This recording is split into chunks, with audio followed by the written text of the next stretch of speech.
we would like to present 3D printing to wider audiences uh, because we think that this is like a field that is very evolving, and it achieves like an annual rate of growing of about 15%, which is a lot, and that's why we want to bring 3D printing close to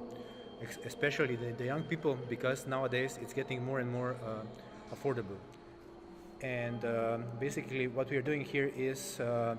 just scanning the faces of people, and then we can also print them with a 3D printer, or we can remodel it, or we can just fix it, or we can just use it also in like gaming environments and things like that. So the usage is quite broad, and that's it.